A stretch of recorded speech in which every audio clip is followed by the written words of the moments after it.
3 anos atrás, os protagonistas possuíam um personagem de jogo, e o nome desse jogo era Lenda Heróica de Ahan. Esse jogo tratava de diversos tipos de eventos perigosos que ocorriam em uma academia e seus intermináveis incidentes, onde no final, a única coisa que os aguardava era o fim do mundo por um exército de mortos-vivos. A história era de uma escala muito grande. No entanto, o protagonista não estava nem um pouco preocupado com isso, pois tinha certeza de que o personagem principal da história cuidaria de tudo. Quanto a ele, era apenas um figurante mesmo, e seu nome era Corin Locke. Ele era um típico aldeão NPC de nível 1 em uma das missões iniciais, onde o personagem principal iria salvar a aldeia. Ele caminhou pela cidade medieval sem se preocupar com nada no mundo, pensando que tudo seria resolvido desde que a história seguisse como no jogo. Então, com isso fora do caminho, ele decidiu ir ver o personagem principal, Park Su-hoo, que logo se tornaria famoso e rico neste mundo. Mas justo então, ele viu outro cara sentado lá e ele estava falando sobre Sprite, o que chamou imediatamente sua atenção porque ele sabia muito bem que não havia Sprite neste jogo de jeito nenhum. De repente, aquele cara começou a gritar que queria viver apenas por si mesmo e com eficiência. De repente, Corin Locke pegou na mão dele e disse animadamente que ele era igual a ele. Acontece que esse cara não era outro senão o próprio Park Su-hoo, o personagem principal deste jogo,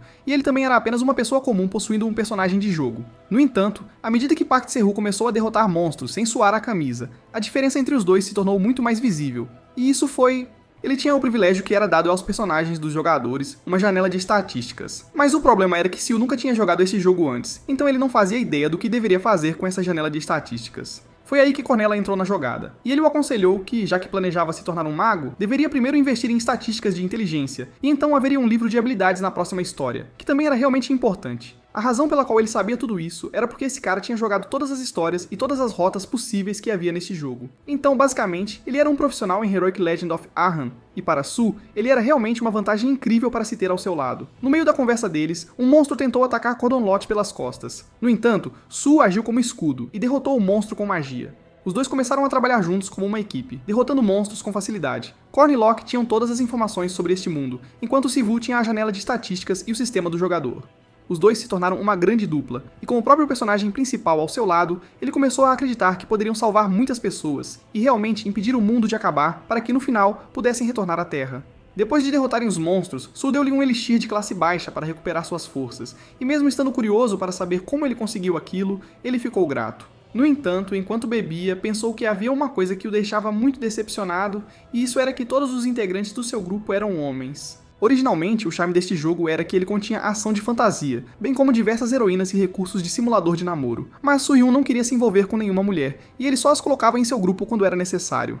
Então, no final, eles acabaram com um grupo cheio de homens, e ele não estava particularmente satisfeito com isso. No entanto, não foi isso. Mais tarde, de repente, a neta do Imperador da Espada morreu a caminho da cerimônia de entrada, e o chefe final do primeiro estágio, Mariette, desapareceu. A trama começou a se desviar da história original do jogo, e para piorar, a maneira como Park Su-hoo pensava por causa de sua personalidade real, algo claramente não estava certo e Corin Locke não percebeu isso naquela época. O chefe final do primeiro estágio, Mariette Dunlave, era uma das heroínas deste jogo. No entanto, nem Su-hoo nem ele conseguiram encontrá-la porque ela desapareceu. Mas então, depois de algum tempo desde aquele incidente, ele encontrou o cajado dela dentro do bunker secreto de Suku. Ele o seguiu porque Suku estava saindo à noite há algum tempo, mas nunca tinha pensado que ele tinha um lugar tão grande escondido no subsolo. Era como seu inventário pessoal, onde ele havia armazenado toneladas de artefatos importantes. Um deles era o Dati, uma espada que também havia desaparecido quando outra heroína, Alicia, sumiu.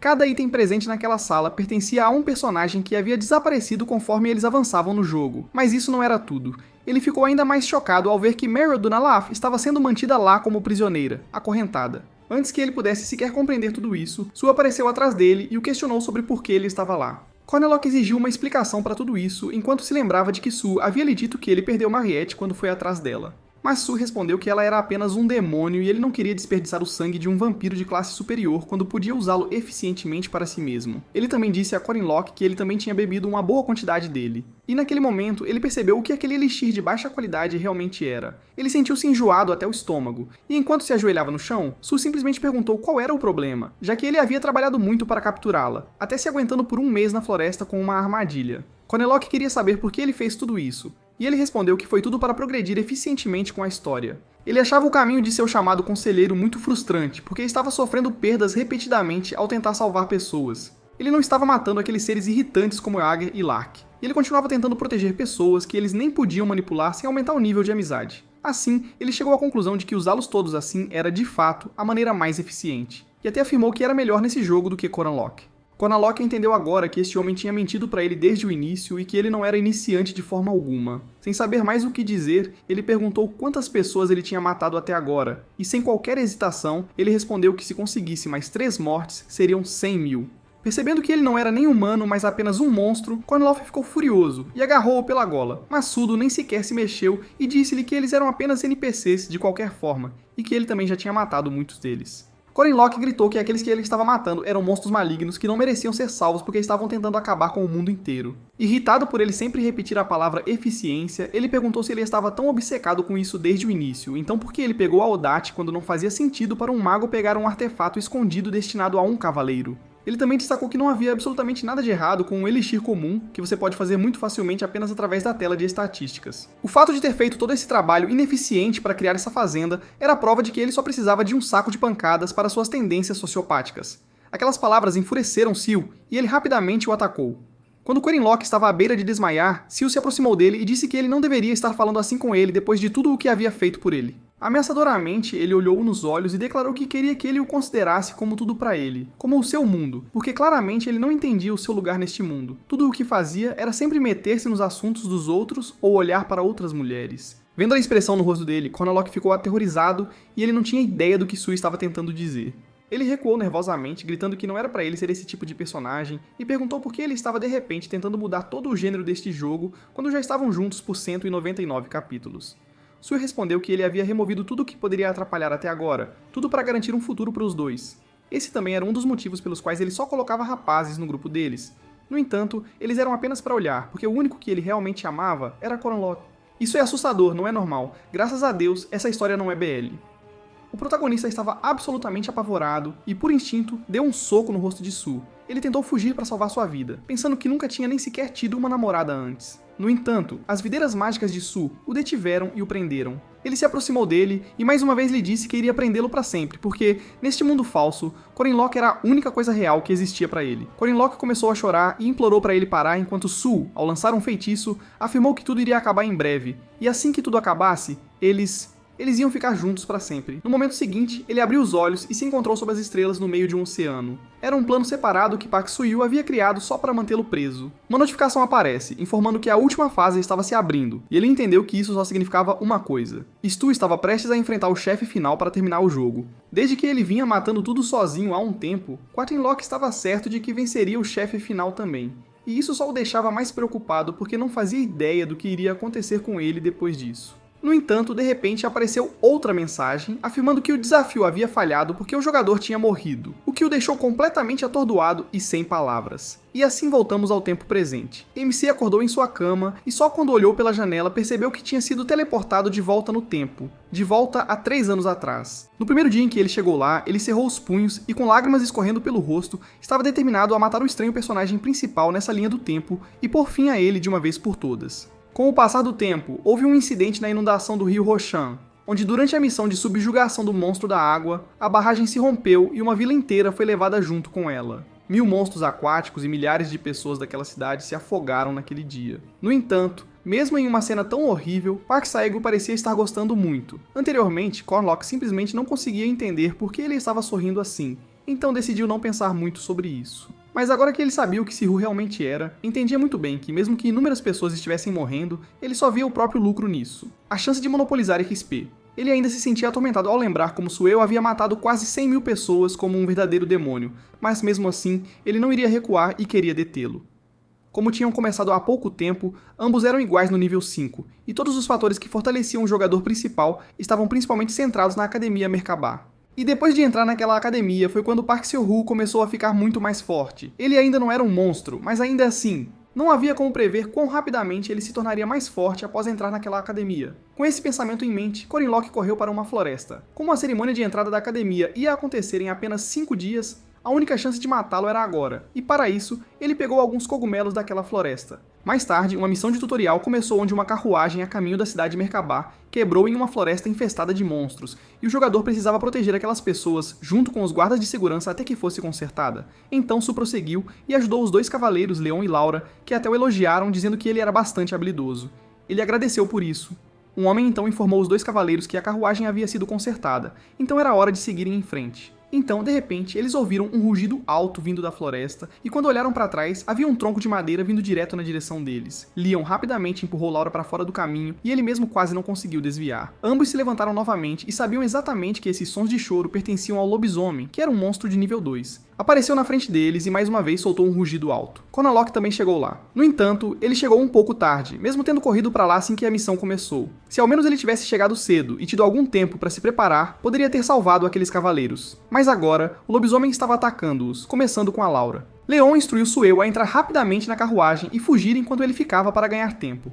No entanto, Sueu recusou e pediu ao condutor que prosseguisse sem ele. Havia uma garota na carruagem que tentou impedi-lo, mas ele argumentou que não podia abandonar Leon e simplesmente fugir. Mas então, antes que ele percebesse, o lobisomem apareceu bem na frente dele, segurando Leon pelo pescoço. Ele ficou paralisado enquanto Coranlock, que assistia de longe, queria confirmar antes de interferir se este Park Se-hu era realmente o herói que iria salvar este mundo, ou se ele era apenas um jogador possuído mais uma vez como ele. Xiu sentiu um pouco de medo ao ver um monstro tão grande na sua frente, mas então, de repente, a guerreira que estava na carruagem saltou e atacou o lobisomem com sua espada. Ele resistiu ao choque e conseguiu bloquear o ataque dela, e ela rapidamente deu um passo para trás. Ela disse a Xiu para ficar atrás, pois iria lidar com aquela criatura sozinha. Esta garota era nada menos que a segunda filha da família Arden, que possuía Odate, uma das 6 espadas do rei. Ela era a membro mais influente do grupo, e também uma personagem nomeada, Alicia Arden. Xiu procedeu a sacar uma faca e a apunhalou nas costas, deixando Coranlock atônito ao perceber que era mesmo o Xiu afinal.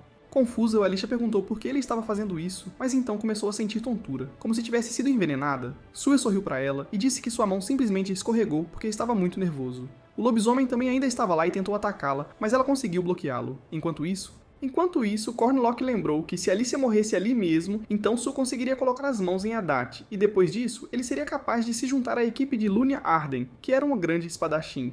Vendo que mesmo envenenada, ela conseguia se defender contra o lobisomem, Sue se perguntou se era porque ela era um NPC nomeada. Mas os efeitos do veneno começaram a se tornar mais visíveis enquanto ela tentava se acalmar. Ela fechou os olhos para se concentrar e então ativou sua habilidade de jogo de pés perfeito. Quando o lobisomem mais uma vez investiu contra ela para atacar, ela estava pronta para desferir um golpe final. Vendo isso, Situ começou a se preocupar que ela pudesse muito bem matar o lobisomem sozinha. E como ele não podia deixar isso acontecer, ele mirou a faca envenenada nela e a lançou em sua direção. Ela conseguiu bloquear a faca usando sua espada, mas aquele instante foi tudo o que o lobisomem precisava. E mesmo que ela tenha conseguido contra-atacar e apunhalar o lobisomem no pescoço com sua espada, ele também levou a melhor e desferiu um golpe fatal com suas presas. Com uma voz trêmula, ela mais uma vez questionou Su por que ele fez tudo isso, mas ele simplesmente a ignorou e finalmente pegou a Odate dela. Ele entendeu que este equipamento só era utilizável com uma habilidade específica, mas não estava realmente preocupado com isso, e decidiu pensar nisso mais tarde. No entanto, antes de sair, ele olhou para ela e lembrou-se de que matar um NPC também traria XP. Enquanto ela jazia no chão, sua visão desvanecendo, tudo o que ela conseguia ver era um demônio olhando para ela. De repente, Zu foi atingido por uma pequena bomba de saco e um pó estranho saiu dela, cobrindo todo o seu rosto. Ele não fazia ideia do que era e, enfurecido, começou a gritar, exigindo que quem jogasse isso nele aparecesse. De repente, um grupo de monstros parecidos com ratos veio correndo em sua direção. Acontece que os cogumelos topânicos que Cornalak havia coletado anteriormente eram o alimento favorito dos monstros da floresta, e o pó que ele acabou de jogar em Su-Hu era feito dos mesmos cogumelos. Assim, para os monstros da floresta naquele momento, ele era apenas carne fresca marinada em um pó saboroso. Os monstros pularam sobre ele, e enquanto ele estava ocupado lutando contra eles, Cornalak tentou levar Alicia Arden dali, que ainda parecia estar viva. Então, ele olhou para o cadáver do lobisomem que Alicia acabara de derrotar e ele tirou uma presa com sua faca. De repente, Siu apareceu bem atrás dele, enquanto apontava sua espada para ele, questionou sobre quem ele era, dizendo que Sihu havia matado 3 ratos com chifres em apenas 1 minuto. Coranlock disse que deve ser ótimo ter Ogate. Siu conhecia perfeitamente bem aquela voz e ficou chocado ao ver que a pessoa à sua frente era na verdade Coranlock. Ele perguntou a ele como chegou ali, mas ele simplesmente deu um sorriso e disse que poderia cortar sua mão se continuasse a segurar a espada assim. Su fica confuso e olha para a espada, que era exatamente o que ele queria, e enquanto estava distraído, Cornlock rapidamente joga areia em seu olho para atordoá-lo. Sem conseguir ver direito, ele começa a balançar a espada cegamente, e embora fosse desajeitado com ela, ele era definitivamente rápido. Ele sabia muito bem que Su ainda era muito melhor do que ele fisicamente, então realmente não tinha outra escolha a não ser se esforçar. Segurando a presa que ele acabou de tirar do lobisomem, ele a usou como uma arma e tentou atacá-lo, mas ele conseguiu desviar no último segundo. A ideia de ter essa presa cravada em seu pescoço e ser morto o assustou, e isso estava claramente visível em seu rosto. Ele começou a focar toda a sua atenção naquela presa, e jogou na defensiva para evitar ser atingido, a ponto de não ver nada além daquela presa. E era exatamente isso que Cornalok queria. Ele tira a faca que estava escondida no bolso e o esfaqueia no ombro. Su gritou de dor, mas ele não iria parar por aí, enquanto tentava acabar com ele usando a presa. No entanto, ele a para a tempo, a poucos centímetros de sua garganta, sacrificando sua mão. Mas ainda assim, isso não foi suficiente, e após não conseguir segurá-la por muito tempo, as presas finalmente perfuraram sua garganta. Koniglock agradece-lhe pela vida passada e com as mãos tremendo, admite que conseguiu ficar mais forte graças a ele. Mesmo assim, ele não tinha arrependimento sobre este momento porque sabia de fato que tinha acabado de matar a semente de um monstro. De repente, todo o sistema do jogo enfrenta um erro, uma vez que o personagem principal, Park Seo-woo, havia morrido, e o sistema começa alguns cálculos para substituí-lo ao examinar os personagens próximos. Após examinar coisas como potencial de Chronolock, ideologia, compatibilidade e registro do jogador, o sistema declarou o novo personagem principal, transferindo a experiência do jogador anterior para ele e iniciando a sucessão do novo subjogador. O título que ele agora carregava era Cavaleiro Classe AAA, sucessor do mestre marcial subjogador. Após receber aquela mensagem do sistema, ele se perguntou se isso significava que finalmente estava recebendo uma janela de estatísticas para si. Mas mais importante, ele volta sua atenção para Alicia Arden, que ainda estava no chão respirando pesadamente. Ele rapidamente a levanta e pergunta se ela estava bem, mas não estava, e nem conseguia enxergar claramente. Ele confirma com ela se estava tonta, não conseguia sentir cheiro e seus ouvidos estavam zunindo, e esses eram realmente os sintomas que ela estava tendo. Julgando por tudo isso, além de sua língua enrolada, ele entendeu que provavelmente era o veneno da rã arco-íris. No ponto do tutorial, esse veneno era difícil de criar sem uma janela de combinação, e se tivesse um nível de combinação um pouco mais alto, ela teria morrido imediatamente. Felizmente não era, mas ainda assim, a presa estava presa em seu corpo e ela estava em grande perigo. Ele precisava estancar o sangramento e desintoxicá-la, então ele usa seu cinto e o amarra firmemente perto da ferida, assegurando-lhe que ele era realmente um mestre em estancar sangramentos e desintoxicação. Havia uma chance de ela poder morder a própria língua durante todo esse processo, o que era um grande problema, então ele tentou encontrar algo que ela pudesse morder. Seus olhos então se voltaram para o corpo de Su, e ele lhe deu a mão para que ela mordesse com toda a força, porque o que ele estava prestes a fazer ia doer muito. Enquanto ele começava a puxar a presa, pensou consigo mesmo que, embora não soubesse por que viajou 3 anos de volta no tempo, ainda assim voltou e matou um jogador. A pessoa que morreu em sua vida anterior estava viva agora na sua frente, e ele era na verdade quem a estava salvando. Quando ele retirou a presa, o grito abafado dela ecoou por toda a área, e quando ela rapidamente adormeceu vendo que ele salvou uma pessoa, ele pensou que talvez isso fosse motivo suficiente. Mais tarde, quando ela acorda, ele a informa que estava fazendo um antídoto para ela, e também a assegura de que ela não precisava se preocupar, já que as pessoas não morrem tão facilmente. Com os olhos ainda fechados, ela pergunta seu nome, mas ele simplesmente coloca uma toalha em sua cabeça e diz que ela não precisava saber quem ele era. Ele sugere que ela apenas volte a dormir e descanse, enquanto pensa que era melhor manter o máximo de pessoas no escuro sobre suas ações quanto possível.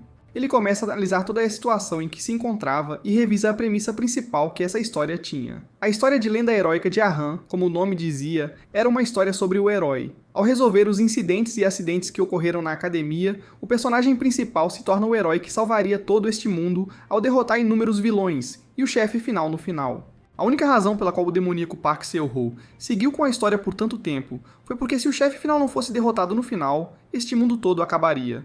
No entanto, ele havia matado aquele jogador, então agora precisava entender quem iria cumprir esse papel. Sendo o sucessor do subjogador mestre das artes marciais, ele estava pronto para assumir esse papel. No entanto, o que estava o irritando era que, mesmo que o sistema o escolhesse e o tornasse um subjogador, ele ainda não conseguia usar nenhum dos dispositivos convenientes dos jogadores ou telas de estatísticas. Ele até ficou animado ao ver que tinha a janela de status, mas no final continuava igual, e ele não conseguia acessá-la. E não era realmente fácil ser a reserva para algo que ele não conhecia apenas com as memórias futuras que veio a saber durante sua vida passada. Ele precisava usar os fatores que estavam disponíveis externamente ao sistema. Por 3 anos ele treinou-se até seus limites, então não era mais um possessor comum ou um extra. Ele havia aprendido alguns truques por conta própria e conseguia criar uma pequena bola de fogo do nada sem suar. Em sua vida passada, ele também estava bastante desesperado para sobreviver. Então, como alguém que estava interessado em magia, começou a aprender sobre runas. Runas eram letras antigas que continham poderes mágicos próprios. Dever, contenção, juramento, conhecidos como as ruínas dos 3 mandamentos. Essas eram algumas das leis mais poderosas deste mundo, que também eram a fonte de força sobre-humana e a causa da destruição.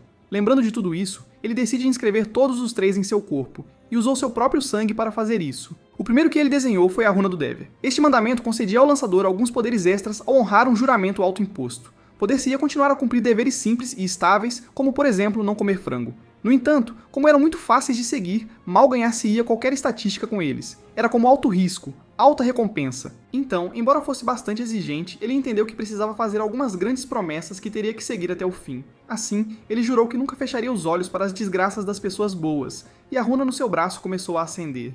Seu dever estava selado, e seu status iria aumentar a partir de agora sempre que ele completasse uma missão, e falhar em fazê-lo iria aumentar uma penalidade de 10. O segundo era restrição, e a que ele impôs a si mesmo era que ele não poderia perceber espíritos. Neste mundo, tudo tinha uma sensação espiritual, e seres astrais como fantasmas e espíritos, que não possuíam corpos materiais, também existiam aqui. Como os seres astrais só podiam se envolver mediante reconhecimento mútuo, eles não podiam usar nenhum de seus poderes em pessoas inconscientes e naquelas sem sensações espirituais. Com essa limitação, sua taxa de acertos de seres astrais tornou-se 0%, e sua taxa de acertos de seres físicos virou 50%. Desobedecer a ligação iria resultar em ele receber 600% de dano contra todos os sujeitos como oponentes. Esta penalidade de os seres astrais não poderem interferir com ele tornou-se como um escudo protetor que iria protegê-lo de todos os seres astrais neste mundo, bons ou maus. E então chegamos ao último, juramento. Usando o peso do juramento, este mandamento carregava um grande risco, e foi por isso que nem ele nem Park Soo o usaram em sua vida anterior. Mas vendo que até mesmo Park Soo, quem usou tudo o que o sistema lhe proporcionou, falhou no final, era claro que ele precisava usar isso também se quisesse limpar o final. Ele assumiu o juramento com mais peso, e que ele salvaria este mundo. Após fazer um juramento que literalmente buscava a maior ambição, os mandamentos estavam completos, e seu coração agora estava vinculado a isso, sinalizando que eles agora se aplicavam a ele. E caso, de alguma forma, ele falhasse em cumprir esse juramento, isso resultaria em morte inevitável, já que agora estava preso a ele.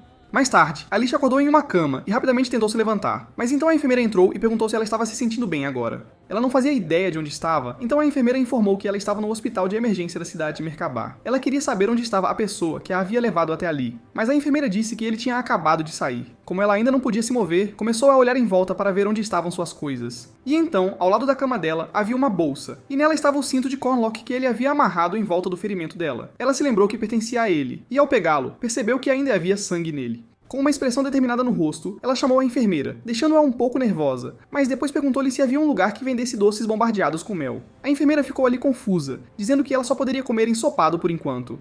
Enquanto isso, já se passaram 3 dias desde a missão tutorial, e o dia da cerimônia de entrada na Academia Merkabah finalmente chegou. Cornlock verificou sua carteira na esperança de encontrar sua identificação de estudante, que ele precisava para entrar, mas em vez disso, encontrou uma carta que não se lembrava de ter colocado.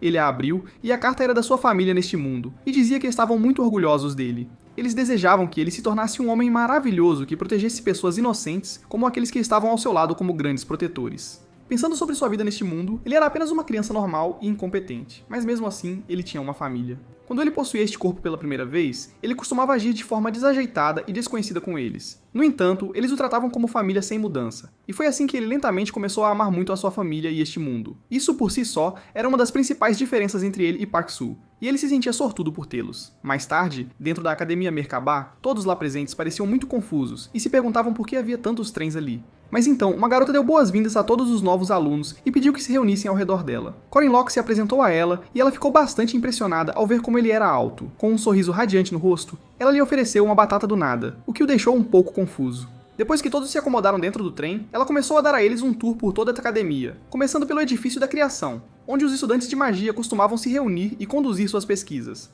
Foi então revelado que essa senhora era na verdade ninguém menos que a própria Mariette Dunalith. Ela era uma maga de primeira classe, do 2º ano da Academia Merkabah, que recebeu as bênçãos de todos e caminhava pela estrada ampla e nivelada.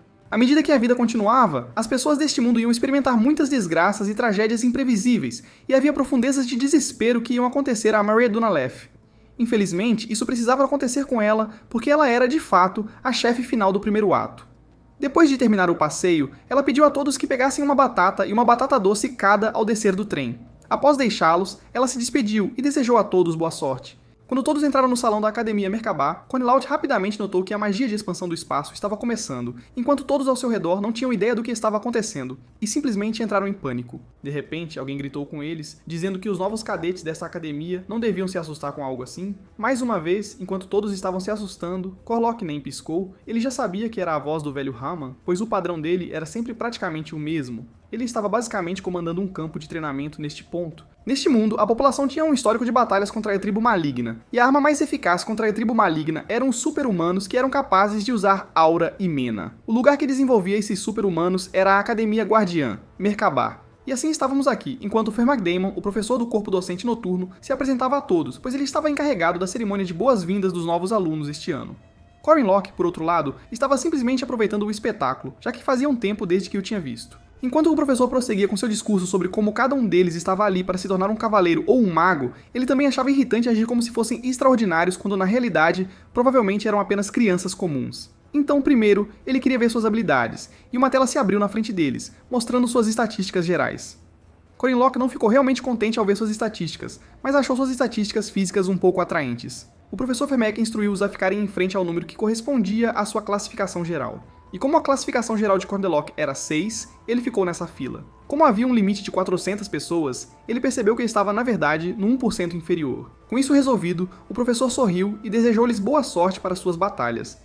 Os superiores da academia começaram a analisar os estudantes e comentaram que os alunos deste ano tinham muitos diamantes brutos. No entanto, uma das senhoras não queria medir os estudantes apenas com base nos seus rankings, pois queria esperar até que tivessem terminado de avaliar todos os outros estudantes. Com um ranking geral de 2, estava a neta do gênio da espada, Alicia Arden, a druida de Avalon, e o El, o mercenário do controle da espada, Dran Wask, e o feiticeiro de Golem, Cranel Luden. A única estudante que tinha uma classificação geral de 1 era a Yaksha Celestial, Horan. Ao ver que uma criança como ela estava matriculada este ano, a senhora parecia estressada e se perguntou o que o diretor estava pensando. Outro homem então comentou que não parecia haver motivo para testar os de sexta categoria, porque para começar, nem os de quinta estavam particularmente bem, e até sugeriu que deveriam simplesmente expulsar os de sexta.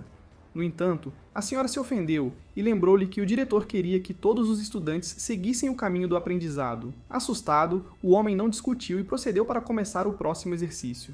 Um estojo de armas caiu na frente de Corinlock e os alunos foram informados que, em 30 segundos, monstros iriam invadir aquele lugar e eles precisariam lidar com o maior número possível. Basicamente, era um teste que os colocava em um lugar com nada além de monstros e os fazia lutar contra eles com base em seu nível. Quando a contagem regressiva começou, ele abriu seu estojo de armas para escolher uma arma. Em sua mente, ele já sabia por experiência que a maioria dos alunos de 5º e 6º rank provavelmente nem conseguiria pensar claramente neste momento, e apenas pegariam qualquer coisa que pudessem, muito provavelmente uma espada, porque foi o que ele fez em sua última vida também. Monstros começaram a aparecer na arena, e eram monstros de 5º nível chamados Short Hounds. Corinlock escolheu sua arma enquanto lembrava de um ditado: são necessários 100 dias para usar uma lança, 1000 dias para uma lâmina e 10.000 dias para uma espada. Com isso em mente, ele pegou uma lança e a lançou diretamente nos monstros, eliminando instantaneamente um deles. Conforme os outros 2 rounds avançaram em sua direção, também foram abatidos pela lança num piscar de olhos, e ficou muito claro que Kornilov tinha muita experiência em como matar esses rounds. Ele eliminou a primeira onda em questão de 12 segundos, enquanto em sua vida anterior, ele não conseguia nem mesmo matar esses short rounds, e era eliminado rapidamente. No entanto, dessa vez foi diferente, e com a lança na mão. Ele esperou a próxima onda, e estava pronto para matar todos até poder enfrentar o monstro de maior classificação. Mas então, alguns momentos depois, mesmo tendo atingido a marca de 5 minutos, nada estava acontecendo, e ele começou a se perguntar se o sistema estava quebrado ou algo assim. Enquanto isso, do lado de fora, o homem que estava supervisionando todo este teste estava simplesmente decepcionado ao ver tantos estudantes assustados e sendo eliminados por essas criaturas de baixo nível, quando na sua época, ele conseguia matar esses monstros de 5º nível em apenas 1 minuto e 22 segundos. Vendo que até mesmo os estudantes de 5º nível não conseguiam derrotá-los, ele ainda acreditava que não havia sentido em sequer olhar para os de 6º nível. Mas então ele percebeu Coranlock apenas sentado ali, e bocejando, e simplesmente assumiu que deveria haver um bug por causa do qual os monstros não foram convocados para ele. Então ele envia as mesmas toupeiras novamente, e até mesmo Coranlock ficou confuso ao ver que os monstros de próximo nível não apareceram, mas apenas os mesmos cães de caça novamente. Enquanto o professor rapidamente foi ver outros alunos, ele mais uma vez os derrotou em um instante. Finalmente houve o primeiro a passar, que levou 7 minutos e 20 segundos, ele então dá outra olhada nos alunos de 5º e 6º lugar e vê que Coranlock estava novamente sentado casualmente. Ele estava convencido de que o invocador de monstros devia estar com defeito, mas então outro homem se aproxima e afirma que a magia de teste da Madame Josephine nunca cometeu um erro em 20 anos. Ele pergunta se ele tinha visto os monstros não serem invocados ou se estava apenas assumindo tudo isso. Claro, ele não tinha visto por si mesmo, mas ainda estava obstinado em acreditar que devia ser um bug e invocou aqueles cães novamente. Quando os cães aparecem na frente de Coranlock novamente, ele fica realmente irritado ao ver que os mesmos monstros continuavam a aparecer. Ele pega sua lança, multiplica-a em 3 lanças e as lança nos monstros, derrotando os 3 com apenas um arremesso em apenas 7.3 segundos. Ambos os homens ficaram completamente atônitos ao ver o que ele acabou de fazer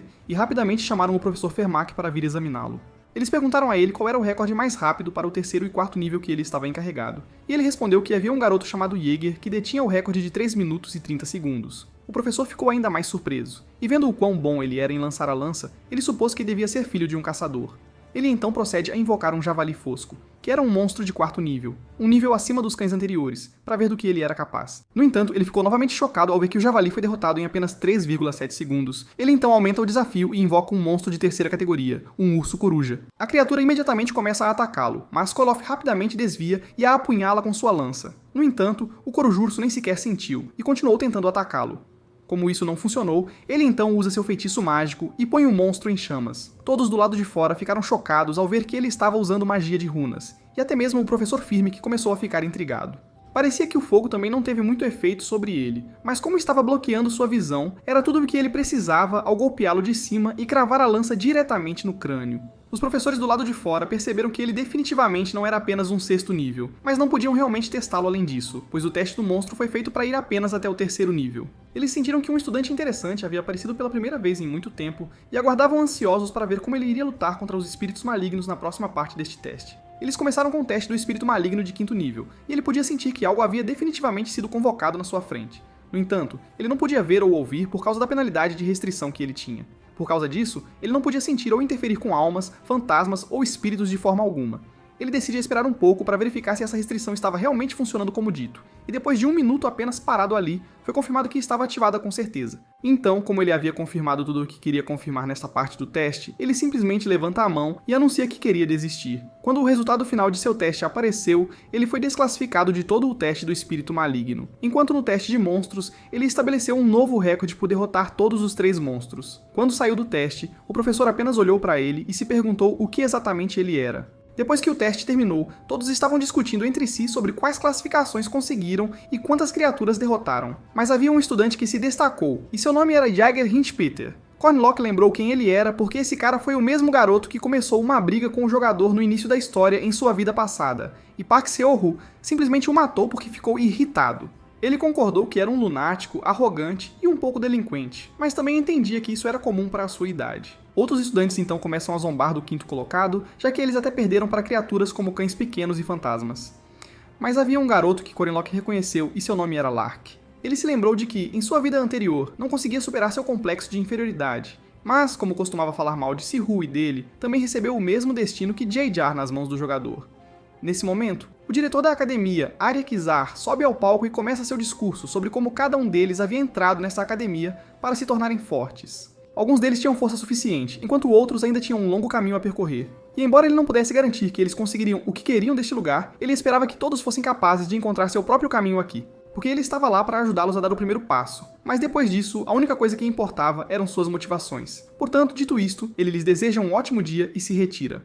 Enquanto os estudantes tentavam se conhecer, Jaeger gritou que a partir de hoje ele era o cavaleiro classificado em 3º lugar. Mas então, ele nota Lark sentado em um canto e vai até. Ele o questiona sobre qual era seu posto, e Lark responde que era de 5º posto. Ouvindo isso, ele começou a intimidá-lo e chamou-o de patético por não conseguir nem matar os cães baixos. Nesse momento, Cornlaw se aproxima por trás dele e quebra a atenção, agindo como se quisesse ser seu amigo. Ele até elogia a tatuagem de sangue que estava na nuca, sabendo que ela indicava qual era o seu tipo sanguíneo para que pudesse receber uma transfusão rapidamente se algum dia se machucasse. Jaeger estava realmente impressionado e feliz por ver que ele sabia exatamente o que significava e explicou que sua mãe, que era tatuadora, fez isso para ele. Cornlock também comentou que era muito bonito e quis saber se ele tinha tatuagens em outro lugar também, quando na verdade ele já sabia tudo isso. Acontece que na vida passada, quando Jaeger desapareceu, sua mãe foi à academia e explicou a eles que suas tatuagens não eram apenas para mostrar, mas algo que ela fez por preocupação com seu filho, que entrou nessa academia como uma mãe amorosa.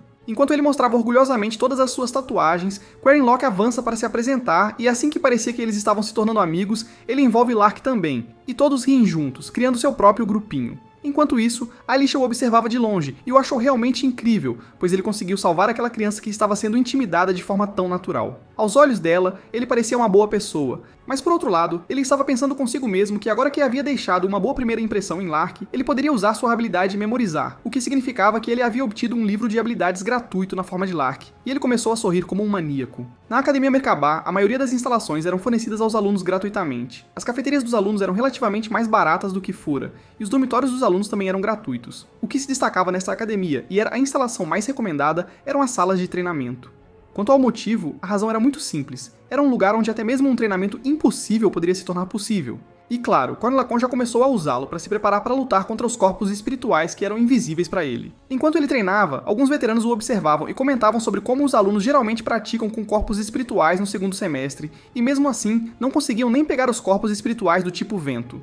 Mariette Dona Luff também estava lá, e ela apenas o observava silenciosamente por trás. Assim que ele estava pegando o jeito, foi atingido por um corpo espiritual e começou a se perguntar se ainda era demais para ele. Nesse momento, o instrutor de antes veio até ele e perguntou por que ele estava praticando contra um corpo espiritual. Ele respondeu que estava fazendo isso para treinar suas habilidades com a lança. O instrutor queria saber se ele estava confiante de que poderia fazer isso, e sem hesitar, ele respondeu que sim.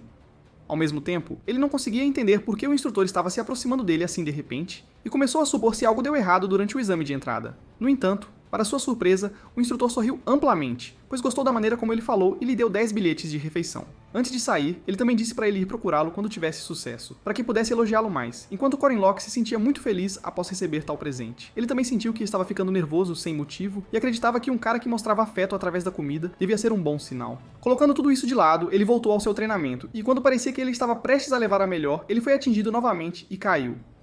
Enquanto estava deitado para recuperar o fôlego, Mariette se aproximou dele e lhe deu uma toalha, perguntando se ele estava se sentindo exausto. Ela derramou um pouco de água em um copo do nada, e disse a ele que podia descansar agora, já que tinha trabalhado o suficiente. Segundo ela, ele só precisava pegar o jeito, e sempre poderia voltar e tentar novamente na próxima vez. No entanto, ao pegar o copo de água, ele sabia que não tinha uma próxima vez, embora tivesse tido uma recentemente ao voltar no tempo 3 anos. Na vida anterior, ele tinha Park Soo com ele, que sempre ajudou. Eles tinham a janela de estatísticas do jogador, bem como poções e livros de habilidades da janela de combinação. Mas agora, Soo não estava mais com ele porque ele mesmo o matou e agora não tinha escolha a não ser fazer tudo sozinho. Ele agradeceu a Maria ao devolver o copo e a toalha e afirmou que sempre poderia desistir mais tarde, porque agora tudo o que ele queria era se tornar o mais forte. Para isso, ele primeiro precisava descobrir seus limites e, embora fosse um pouco excessivo, ele apenas tinha que testar até que ponto poderia usar suas habilidades de sua vida passada. Ao começar a usar todas as suas habilidades seguidamente, ele chegou a um ponto em que começou a perceber que não tinha nenhum corpo forte nem grande poder mágico ou aura.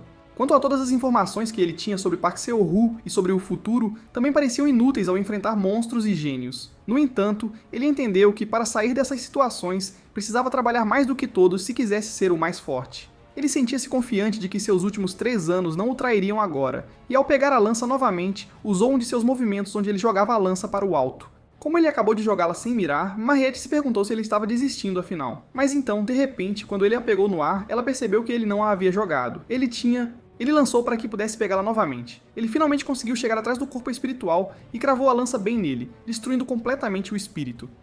Mariette ficou pasma, vendo uma cena tão incrível à sua frente, e achou que palavras clichês como forte ou extraordinário não combinavam com ele de jeito nenhum. Ao vê-lo no ar segurando a lança na mão, a única coisa que lhe veio à mente foi uma apreciação honesta, e ela o achou simplesmente impressionante. Mas então, a gravidade fez seu trabalho e ele caiu com força de volta no chão. Sua lança estava quebrada ao meio e todo o seu corpo tremia. Naquele momento, ele percebeu que realmente estava sendo excessivo com seu corpo, afinal. No dia seguinte na academia, Myriad estava lá para contar aos alunos sobre todas as instalações que a academia oferecia. E enquanto ela fazia isso, Cornelocke estava pensando que se quisesse lutar adequadamente, trabalhar em seu corpo era a questão mais urgente. Para aumentar suas capacidades físicas, sem depender dos elixires de Park Soo, havia apenas uma maneira que ele podia pensar, e essa era usar os mandamentos. Ao olhar para Lark, lembrou-se daquele que ele havia assumido, dizendo que não fecharia os olhos para a desgraça alheia. Então, rapidamente foi até ele e, sendo todo amigável, perguntou se ele queria sair para comer algo com ele. Ele então sussurrou para ele que poderiam falar sobre grimórios também, e Lark ficou um pouco nervoso ao ouvir isso. Um grimório era basicamente um livro de habilidades, e era um artefato poderoso que permitia a qualquer pessoa adquirir a magia ou características correspondentes apenas lendo-o. A biblioteca da academia ostentava um tamanho tão grande quanto a própria academia, e armazenava e transmitia o conhecimento da humanidade para as futuras gerações ao mesmo tempo. Pelo menos foi isso que disseram sobre o assunto, mas ele sabia que era tudo apenas fachada porque, na realidade, esse lugar existia para esconder os grimórios. Enquanto os dois procuravam na biblioteca, Lark lembrou-lhe que, em troca de sua ajuda, ele devia cumprir sua promessa. E ele concordou, dizendo que enquanto cumprisse seu papel, certamente teria o grimoire com as características escritas nele. Lark era realmente um trabalhador esforçado e um aluno inteligente. Ele memorizou todos os tipos de magia e as armazenou em seu livro de feitiços. Mas é claro que, não importava quantos feitiços ele tinha armazenado, usá-los todos era bastante difícil para qualquer um. Se o nível de um mago e o nível de mana fossem baixos, eles não poderiam obter bons resultados mesmo que sua teoria fosse excelente. Mas com o Grimoire, era uma história completamente diferente. Enquanto Cornelocke estava apenas jogando todos os livros no chão, isso deixou Lark muito irritado, e ele mandou parar com aquilo. Mas então, de repente, ele ficou chocado ao ver que um daqueles livros abriu uma porta secreta. Obviamente, Corndelock sabia o que estava fazendo, e que enquanto os dois entravam e começavam a caminhar, ele então se virou e lembrou Lark de que ele devia cumprir sua promessa se eles fossem fazer isso juntos. Determinado, ele apertou sua mão ao entender que queria sua ajuda para repelir espíritos malignos. Mas então, de repente, Cornlock deu um soco na cara dele e o nocauteou no chão para que pudesse começar seu plano. Embora ele acabasse de nocauteá-lo, o primeiro motivo pelo qual ele tinha vindo ali era na verdade para ajudar Lark, e o outro era para completar uma missão especial. Se ele pudesse capturar o espírito maligno que estava lá, ele poderia ganhar o artefato escondido que desejava. No entanto, ele também sabia que essa era uma missão feita para ser impossível de completar, pois ele já podia sentir o espírito maligno especial, Shabancha Duke, parado bem atrás dele. O Duque imediatamente lança um ataque em sua direção, e foi dito que o ataque desse Duque geral, que havia comandado o Sul há 800 anos atrás, a maioria dos jogadores morre com um único golpe. Mas é claro que isso não importava para Cornlock, porque ele nem mesmo podia ser atingido pelos espíritos por causa da limitação que ele tinha de não poder percebê-los. Enquanto o Duque continuava tentando atacar, nenhum deles conseguia atingi-lo, e tudo apenas passava por ele enquanto ele ficava ali casualmente, pois não conseguia ver nada. Mas ele podia sentir que algo estava realmente acontecendo, então perguntou ao Duque que, já que não podia vê-lo de forma alguma, poderia simplesmente entrar no corpo de Lark para que pudessem realmente lutar. Neste mundo, havia uma coisa chamada fatores. Era um elemento que transformava humanos normais em semi-humanos como vampiros ou lobisomens. Um dia, Subhanga-Duk despertou como um vampiro e matou seu próprio servo. Mesmo que ele tenha tentado conter suas habilidades de vampiro, falhou em fazê-lo e no final, com medo de matar sua esposa e filha, ele evacuou sua família e pessoas próximas de seu castelo para evitar uma carnificina. Ele usou magia para selar a si mesmo dentro de um livro, e esse era o grimório que estava escondido nesta biblioteca. O Duque possuía Lark, e ele imediatamente começou a correr em direção a ele para atacá-lo. Cornlock não estava preocupado porque o segundo motivo pelo qual ele tinha trazido Lark com ele era que, quando ele fosse possuído pelo espírito maligno especial, Shabancha Duke, ele poderia usar seus poderes físicos latentes ao máximo. Mas como Lark era apenas um aluno exemplar dentro de Asterisk, a lenda heróica de Arran Asterisk, ele tinha o menor status de força física de todo o jogo, e ele o derruba com um único soco. Com o Duque inconsciente, ele realmente sentiu pena de Lark. No entanto, essa era a única estratégia ideal para concluir essa missão. Agora, tudo o que ele precisava fazer era matá-lo enquanto ainda estava possuído para terminar tudo isso. E então ele poderia ganhar os itens de mais alta qualidade, como a capa do Duque e a armadura do vampiro. Esses eram exatamente os mesmos itens que Park Se-ro usou, e eles desempenharam um grande papel nos incidentes que ocorreriam no futuro. Mas ele era diferente e não queria seguir seus caminhos impiedosos. Então, ele se senta com o espírito e pergunta se ele gostaria de saber o que aconteceu com sua esposa, Luena Duke, e sua filha, Cecilia Duke, e que tipo de vidas elas viveram depois que ele foi selado. Depois que ele se acalmou e ambos se sentaram juntos, Cornlock contou-lhe muitas histórias, como sua esposa morreu após deixar o castelo e como sua filha se tornou uma incrível aventureira, conseguindo viajar pelo mundo inteiro. A razão pela qual ele contou tudo isso foi, é claro, porque ele não gostou do método que Park Su usou, mas também como Cornlock, o personagem que também tinha uma família que amava neste mundo, ele sentiu que o Duque merecia saber, e ele queria terminar adequadamente a vida dessa pobre alma. O Duque ficou emocionado depois de ouvir histórias sobre sua família, e agradeceu-lhe do fundo do coração, ao mesmo tempo em que se desculpava por ter o atacado antes. Eles compartilharam uma longa conversa, e depois que o Duque finalmente acendeu, Cornlock recebeu um monte de itens, como o pó de alma de grau épico e o fio sombrio no qual a alma do Duque estava selada. Ele rapidamente usou o Grimório e uma nova habilidade chamada Asterisco, regeneração persistente do guerreiro, Asterisco. Como o nome sugere, é uma habilidade que o ajudaria a regenerar, e embora Park Su também tivesse a mesma habilidade, ele não sabia exatamente quanto regenerava, porque nunca realmente se machucou. Lark finalmente acorda e informa-o que, enquanto estava inconsciente, foi possuído por um espírito maligno.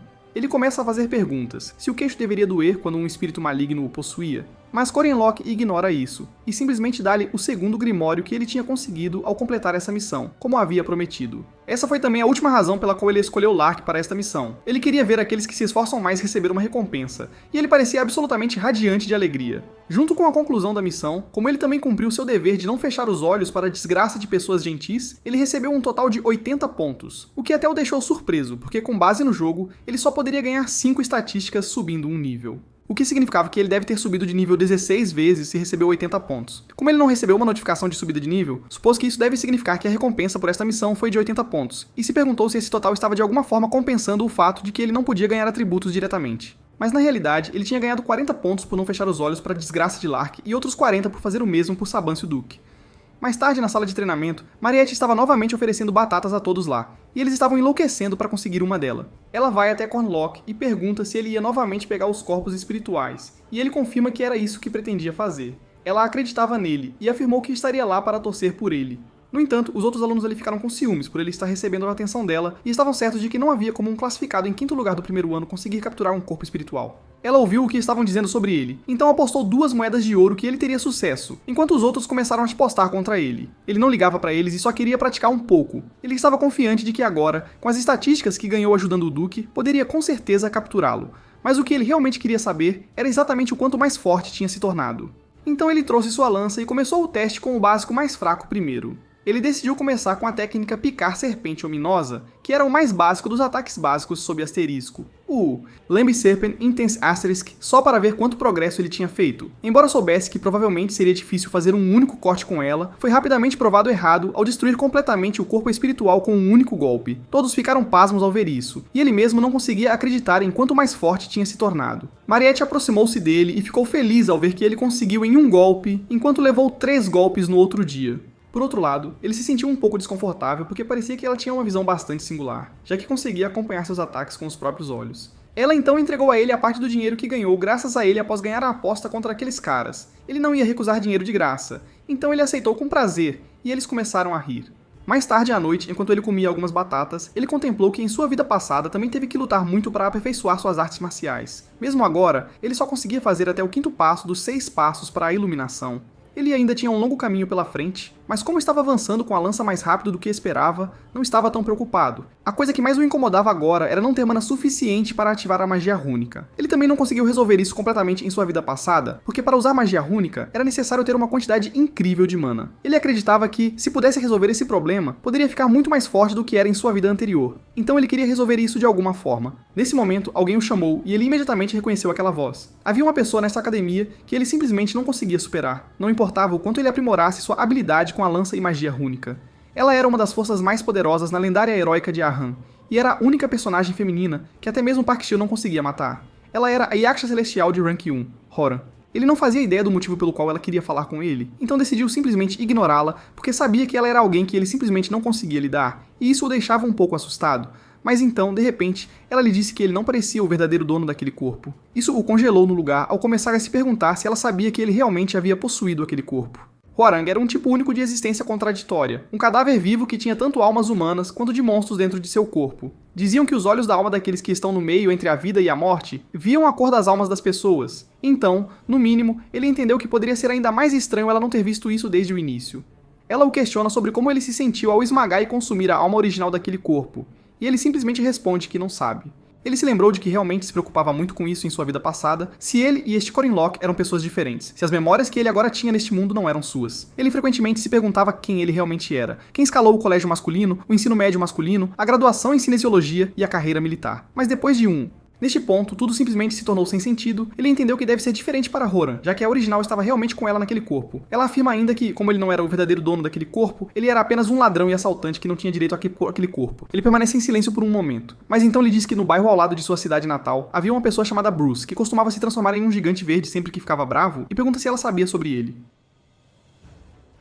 Obviamente ele estava falando sobre o Hulk, mas ela não fazia ideia do que ele estava falando enquanto ele continuava dizendo que o engraçado sobre Bruce era que suas duas personalidades opostas se odiavam, e aquilo em que eram bons também era muito diferente entre si. Mas voltando ao ponto, ele explica para ela que, seja a alma original ou a recém-formada, ambas tinham características diferentes, e foi assim que conseguiram coexistir e viver. Ele acreditava que, quisessem ou não, nasceram em um corpo, e não havia pecado em nascer.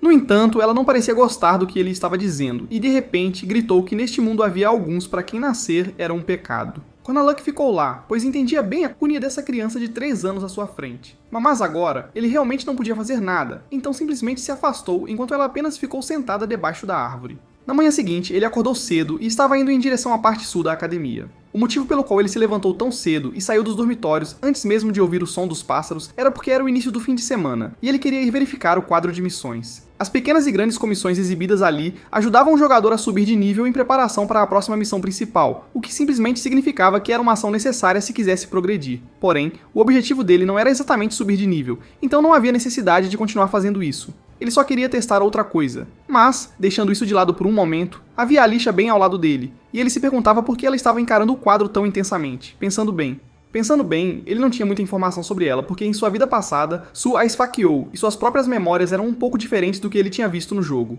Quando ele a chama, ela imediatamente se curva para ele, e ele queria saber por que ela estava procurando missões logo no primeiro fim de semana, mesmo sendo de segundo nível, e não haver motivo para ela estar desesperada por resultados. Acontece que ela precisava de dinheiro, e quando ele menciona que o fundo de apoio às atividades para o segundo nível deve ser mais do que suficiente, ela explica que a academia não iria dar a ela porque a renda da sua família estava entre os 10% mais altos. Basicamente, ela estava sofrendo por causa do sucesso. Courtney Love também lembrou que era semelhante à bolsa de estudo estatal da Coreia, onde para aqueles que vinham de famílias ricas, não havia fundo de apoio a atividades. Ela continuou dizendo a ele que, como seus pais eram permissivistas, ela precisava ganhar o mínimo para suas despesas de subsistência sozinha. Não importava quanto pedisse a eles. Vendo que ela estava em uma situação um pouco complicada, ele sugeriu que ela poderia aceitar a missão de patrulha, pois era bastante econômica. Como estavam aceitando até 3 pessoas, ela perguntou se ele queria fazer junto com ela, mas ele recusou imediatamente, dizendo que tinha outra coisa que precisava fazer. Ele escolhe uma missão muito simples como a primeira, onde ele apenas precisava encontrar um animal de estimação de uma família chamado Butterfly. Ele partiu para completá-la, e embora o XP e o pagamento fossem pequenos, isso não importava para ele porque seu objetivo era um mandamento. Depois de salvar e devolver Butterfly, que quase morre nas mãos de um monstro aquático, ele foi capaz de impedir que o dono sofresse a infelicidade de perder seu animal de estimação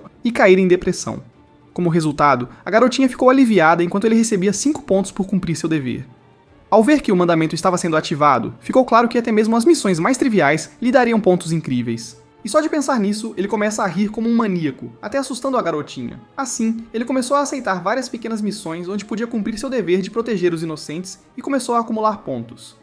Mas, então de repente, ele se lembra de que havia uma missão que ele quase havia esquecido, e era mais importante do que ganhar pontos. Enquanto isso, havia um pequeno restaurante e o dono do lugar estava enlouquecendo, porque tinha feito um molho usando mais de 10 ingredientes, incluindo alho, cenoura e pimentões, mas não havia um único molho que satisfizesse seu desejo de fazer o frango mais delicioso, mesmo quando esfriado. Do nada, Quarren Locke aparece à sua porta e sugere que ele experimente adicionar xarope de amido se ele conseguir. Ele fez isso, seu problema seria resolvido, e com isso dito, ele sai rapidamente enquanto o dono fica ali confuso, pensando no que acabou de acontecer. Ele não tinha certeza se adicionar xarope de amido ajudaria, mas mesmo assim decidiu experimentar, e quando provou aquele molho, ficou impressionado com o quão bom ficou, e era exatamente o que ele queria. Quanto ao motivo pelo qual Quarren Locke queria resolver essa missão, era porque ele acreditava que para os coreanos deste mundo, seria difícil sobreviver sem frango Yangyeon. No entanto, o que ele não esperava era que ainda ganhasse 5 pontos por ajudar o proprietário. Ao ver que o mandamento foi aplicado, mesmo que ele apenas tenha satisfeito seu próprio interesse egoísta, ele começa a rir histericamente no meio da rua, pois isso era a melhor coisa que ele poderia pedir. Enquanto isso, havia Rory que o observava de longe. De repente, um dos professores aparece atrás dela e lembra-a de que, mesmo que a deixasse sozinha porque ela não saía da cidade, ela ainda precisava obter permissão para sair. Oran simplesmente desvia o olhar e pensa sobre o que Cornélia havia dito a ela na outra noite. Não há pecado em nascer. Mas então, ela também se lembra de como alguém lhe disse que ela não deveria ter nascido, e ela ficou lá em silêncio. Mais tarde, todos se reúnem no campo de caça, e a mesma professora de antes informa aos alunos que eles seriam avaliados com base nas suas táticas de sobrevivência no campo de caça. O objetivo era chegar à cabana na parte norte da floresta, e ao completar isso, eles passariam, mas só por agora. Todos eram obrigados a usar a braçadeira de classificação e precisavam devolvê-la no destino, a cabana. Dependendo do tempo que levassem para chegar à cabana com outras braçadeiras, eles iam receber pontos, e poderiam trocar esses pontos por um prêmio. Cord estava tentando encontrar Roirin, mas ela não estava lá, e isso não o surpreendeu muito, já que ela nunca participava das práticas de qualquer maneira. Justo então, Alicia vem cumprimentá-lo, e quando ele pergunta se ela conseguiu completar sua missão, ela diz que sim, e que foi graças a ele que ela conseguiu facilmente receber algumas despesas de subsistência. Ele então pergunta se ela gostaria de ter esse doce que ele tinha comprado para sua irmã mais nova, mas era doce demais para ela, e os olhos de Alicia brilharam de empolgação, pois era seu doce favorito de mel bomba. Madame Josephine então informa a todos que o teste estava prestes a começar e ela cria uma grande magia de espaço. Coran sempre ficava impressionado ao vê-la, porque mesmo tendo visto todo tipo de magos, ela era a única que podia criar a magia espacial para tantas pessoas. Em um instante, ele é teleportado para dentro do campo de caça e já podia ouvir algumas pessoas lutando, mesmo que tivessem acabado de entrar. O campo de caça era um evento importante onde até os jogadores profissionais tinham que fazer inúmeras tentativas. Era basicamente um sistema de batalha real em que começavam em locais aleatórios e precisavam ganhar o máximo de pontos possível, roubando as braçadeiras dos outros. No entanto, ele não tinha interesse em nenhuma das pessoas que via lutando ao seu redor, pois sabia quem era a mais perigosa naquele momento. A segunda classificada, Alicia, com a alça azul do ombro. Como ele já tinha confirmado lá fora que Horan não fazia parte deste teste, tinha certeza de que, enquanto pudesse lidar com Alicia, todo o resto seriam basicamente pontos livres. Acontece que ele, na verdade, já havia colocado uma runa de rastreamento no doce que deu a ela. E usando essa runa, ele estava perseguindo-a, parecendo um demônio sedento de sangue. Enquanto isso, do lado de fora da floresta, a senhora Josefina informa ao presidente que ela também iria entrar porque, mesmo tendo enviado professores por toda a área, queria ser ainda mais cuidadosa.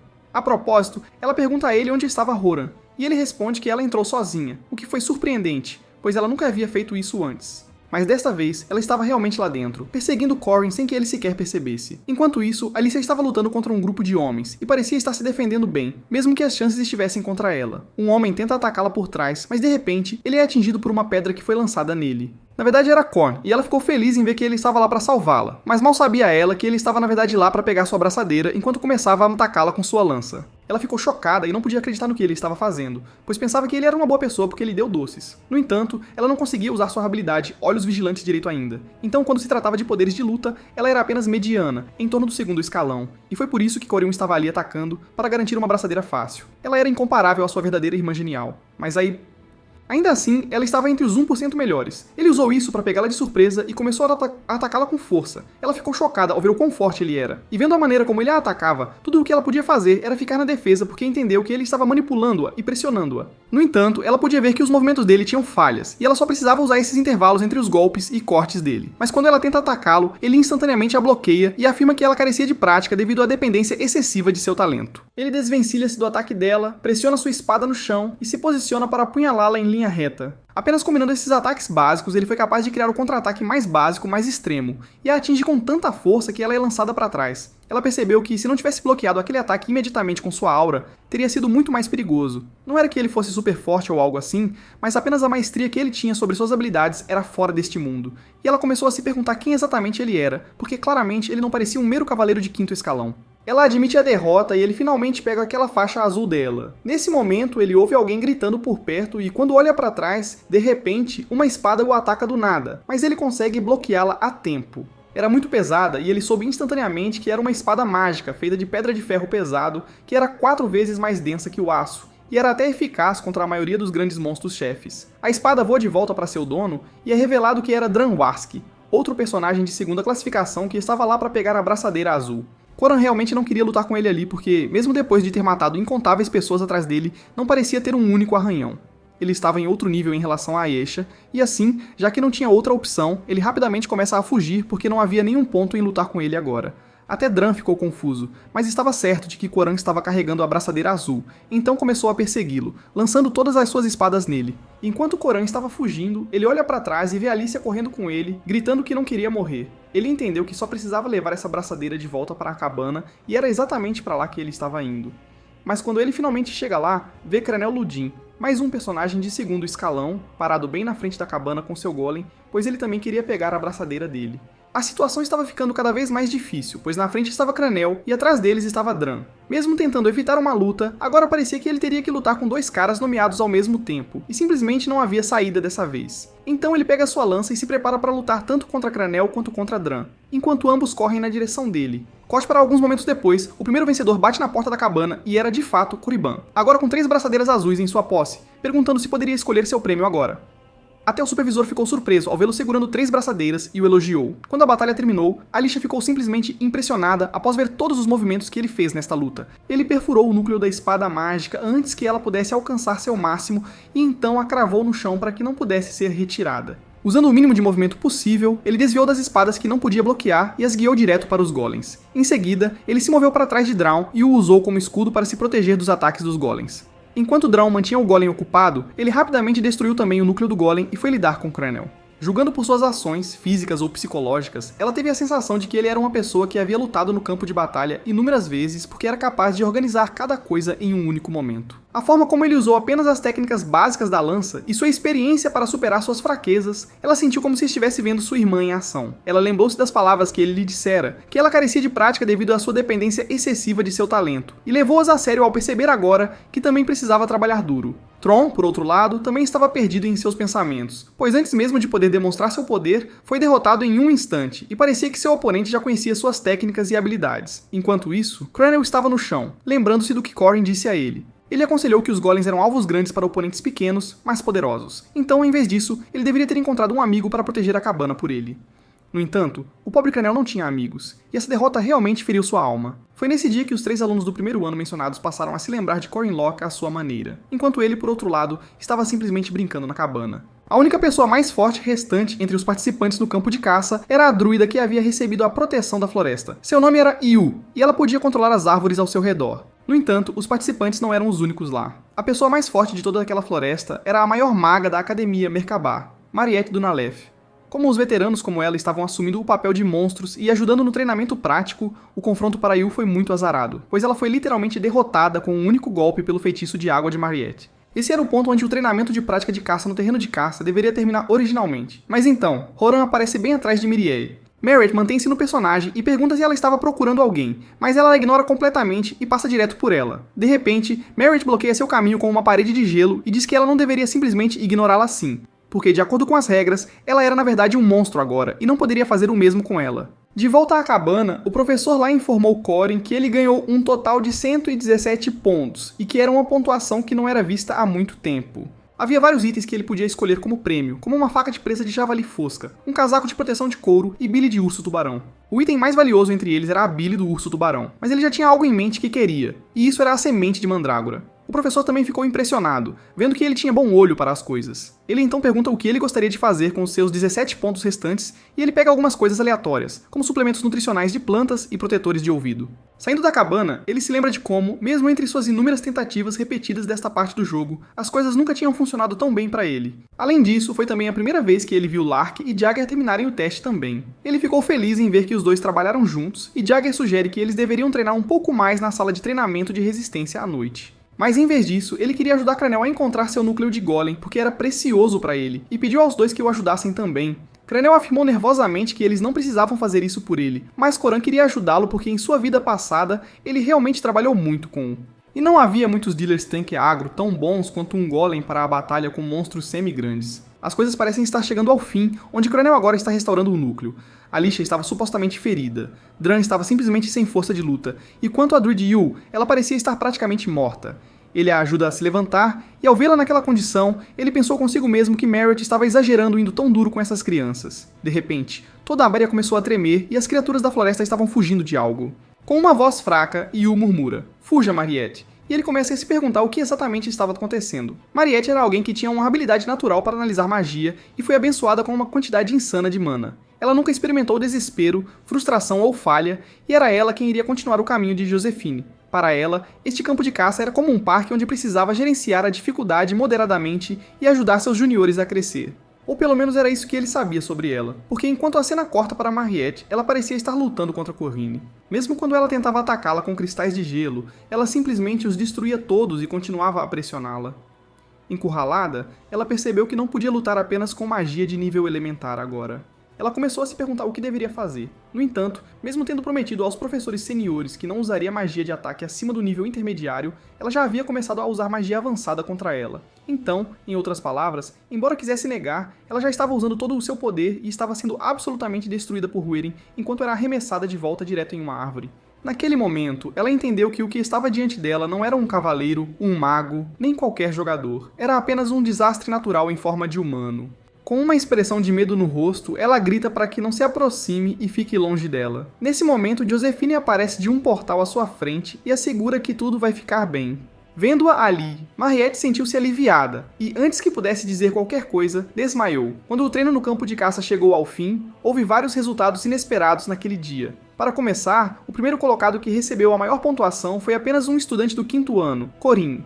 E então havia Mariette, a melhor aluna do 2º ano que se machucou por causa de um conflito entre ela e o melhor aluno do 1º ano, Horan, durante o teste. As notícias realmente assustaram Coran por um tempo também, pois ele pensou se ela já havia despertado como uma chefe. No entanto, ela parecia estar bem por enquanto. Então ele supôs que devia estar fluindo como no enredo original. Ainda restavam cerca de 3 semanas, até que ela fosse despertar, e ainda havia muitas coisas que ele precisava preparar antes disso. Então ele segue e chega às proximidades da floresta do campo de caça para encontrar um ser que vivia lá. Ele prossegue colocando muitas gotas nos olhos e então joga a semente que obteve no campo de treinamento em um lago, agindo como se tivesse feito isso por engano. Ele começa a chorar alto e apenas começa a gritar quando de repente ouve alguém perguntando por que ele estava chorando tão alto. Era exatamente isso que ele queria, pois a pessoa que ele desejava encontrar estava finalmente lá. Acontece que na lenda heróica de Arran, havia um easter egg que um jogador podia usar apenas uma vez, o eremita taoísta do Machado de Ouro. Assim como havia aquela história em que um lenhador acidentalmente deixou cair seu machado de ferro no lago e o eremita taoísta lhe perguntou se o machado de ouro ou de prata era dele, esta era a réplica exata. E assim como no original, usava machados de ouro e prata, então era limitado a armas de grau único ou inferior, e não havia reação se você jogasse itens de grau superior. No entanto, alguns jogadores antigos começaram um desafio aleatório, e entre eles, havia até heróis que jogaram itens raros, mas é claro, não funcionou. No entanto, de volta ao presente, a semente pela qual ele trabalhou tanto estava elegível, e o eremita lhe pergunta qual semente era dele, de ouro ou de prata. Ele responde que nenhuma delas era dele, então o eremita lhe apresenta a original e pergunta se essa era dele. Ele ainda estava... E enquanto as lágrimas desciam por seu rosto, ele confirmou que a simples era a sua, já que mesmo depois de ver ouro e prata, ele não os cobiçou e permaneceu honesto. O eremita presenteou-o com todas as 3 sementes por sua honestidade e simplesmente voltou para o lago. No momento em que ele saiu, as lágrimas de Coran pararam e ele começou a rir, pois conseguiu duplicar seu item com sucesso. A semente padrão de mandrágora tinha o efeito de melhorar a mana, mas essas sementes de ouro e prata tinham efeitos muito especiais, e eram itens muito raros que o jogador podia obter apenas através desse método no jogo. Em sua vida anterior, Sue tinha pegado a de ouro e ele a de prata, mas desta vez, todos eram dele. Quando a noite chegou, ele lembrou que o evento que faria Mariette se tornar o primeiro chefe e despertar como uma vampira especial era a missão real que ocorreria em 3 semanas, e que era o encontro com o vampiro assassino de Cidade da Névoa, John Doe.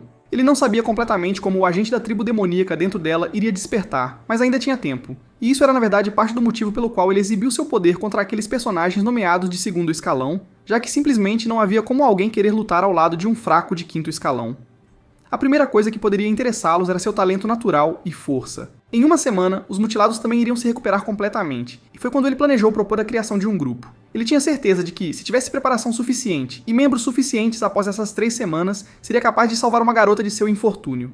Até lá, ele decidiu treinar a lixa, empregar o mercenário do controle da espada, Dran, persuadir o druida da Floresta Avalon e se aproximar do feiticeiro de golems, Krilly. Com isso em mente, ele estava confiante de que, se tudo corresse conforme o plano, essa missão seria moleza, contanto que não houvesse nenhuma variável inesperada. No entanto, parecia que a variável inesperada acabou de acontecer, pois Mariette de repente acordou em sua cama no meio da noite e já havia se tornado uma vampira, seguindo bem atrás da mulher que estava cuidando dela. Alguns dias depois, como Josephine não estava satisfeita com o que Corinne fez na floresta de caça, ela havia instruído que, se ela quisesse aprender algo, ela lhe daria aulas particulares, mas por enquanto, ela precisava ficar em seu quarto e refletir. Enquanto estava em seu quarto, ela começou a considerar se deveria simplesmente pular o muro. Do nada, Corinne apareceu do lado de fora da janela dela e a assustou tremendamente. Pendurado em uma árvore, ele se reintroduziu para ela e pediu se ela podia abrir a janela. Como não queria vir de mãos vazias, ele até trouxe um bolo para ela. Ela lembrou a ele que entrar lá ia contra as regras da escola, mas ele simplesmente disse que estava apenas em uma árvore agora. E além disso, não estava com medo porque Josephine também não estava lá agora. Ele tinha vindo apenas para ver como ela estava. No entanto, ele ficou bastante surpreso ao ver que ela não tinha sequer uma cicatriz. Mas o fato de que ela estava proibida de sair, receber visitas por causa do que aconteceu no campo de caça, e estava presa assim por mais de 4 dias agora, ele sentiu que era um pouco demais, embora entendesse as preocupações de Josephine, porque afinal, ela era uma demi-humana especial.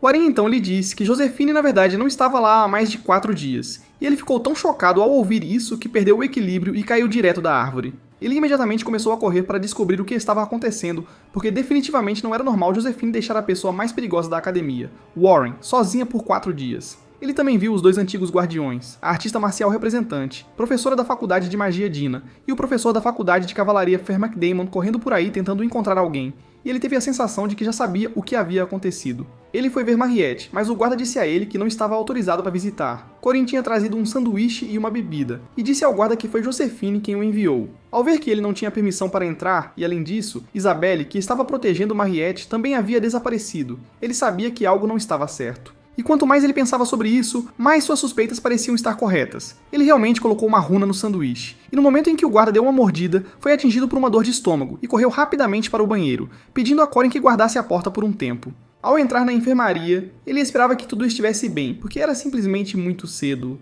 Um mês cedo demais. Ele queria que suas suspeitas estivessem erradas, mas no momento em que removeu o cobertor da cama, era Isabelle deitada no lugar onde Mariette deveria estar. Havia marcas de vampiro no pescoço dela, e ele percebeu que era isso que os professores queriam esconder. Mariette Dunlit havia despertado como o primeiro chefe final, um vampiro, e isso aconteceu 3 semanas antes do previsto, o que começou a deixá-lo realmente preocupado.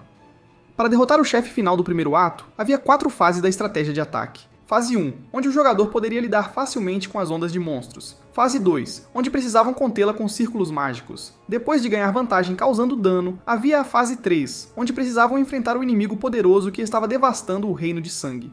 Quando aquele inimigo poderoso foi nocauteado, a fase final foi ativada, e esse último padrão era o coração desta missão. Se o jogador tivesse uma combinação do primeiro ano nomeado ao seu lado, não era muito difícil chegar à fase 3. No entanto, atualmente, Alicia estava ferida, o que foi de Corins. As armas de Dromm foram destruídas, também culpa dele, e o núcleo do Golem de Cranel também foi destruído, novamente culpa dele. Todos os nomes do primeiro ano estavam fora de ação, e foi tudo por causa dele, então, no geral, ele estragou tudo. Na história original, após encontrar o vampiro assassino da Cidade do Nevoeiro, Maria atacou sua colega de quarto e começou a causar estragos. Em sua vida anterior, após esse incidente acontecer, seu grupo estava esperando abaixo dos dormitórios onde Isabela e Mariette estavam para que pudessem lidar com elas rapidamente. Embora Sil tenha de propósito deixado Mariette ir. Essa era uma história completamente diferente. Mas agora, graças a ele, as coisas se tornaram uma bagunça total. Alicia tinha quebrado seus ossos em 8 pedaços por causa dele, e quanto a Cranel, seu núcleo de golem estava quebrado, então ele era praticamente inútil. Havia horror. No entanto, ele não tinha certeza de como a situação podia mudar se ela entrasse nessa luta. Então tinha apenas uma opção agora. Ele foi para a sala de treinamento de resistência e informou a Dran que precisava contratar o mercenário para uma missão de rank especial, onde precisavam encontrar alguém e capturá-lo sem matá-lo.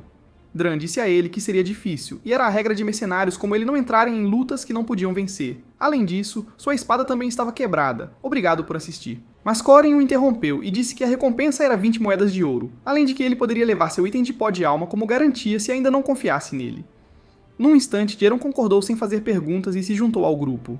Depois disso, ele foi à biblioteca para conversar com a druida Yu, e como ele já sabia que o motivo dela estar ali era encontrar o alfabeto Okama, que era o seu alfabeto tradicional e não havia registro sobre ele em lugar nenhum, ele se ofereceu para ensinar tudo a ela se ela o ajudasse nesta missão. Ela concordou e também se juntou ao grupo dele. Depois disso, ele se encontrou com Jegar e Lark, e explicou a eles que estava formando um grupo para uma missão muito perigosa e de baixo pagamento, onde eles poderiam até morrer porque estariam enfrentando uma tribo de demônios especial. Contudo, no entanto, se eles tivessem sucesso, poderiam ganhar honra e fama. Ao ouvir isso, os dois ficaram em silêncio e imaginaram se era demais para eles. Mas então começaram a sorrir, pois ambos sentiram que isso era bem romântico. E assim, juntaram-se a ele também. Com um subdistribuidor, um apoiador e pessoas suficientes para ajudá-lo a passar pela primeira fase, ele havia alcançado as condições mínimas e criado com sucesso um grupo. Ele se lembrou de como Suva lhe contou que, depois de ele derrotá-la, ela chorou e se escondeu na floresta, onde era muito difícil encontrá-la, e ela até ficou lá por um mês. Como só havia uma floresta em toda a Academia Makuba, ele reuniu sua equipe e se dirigiu ao campo de caça.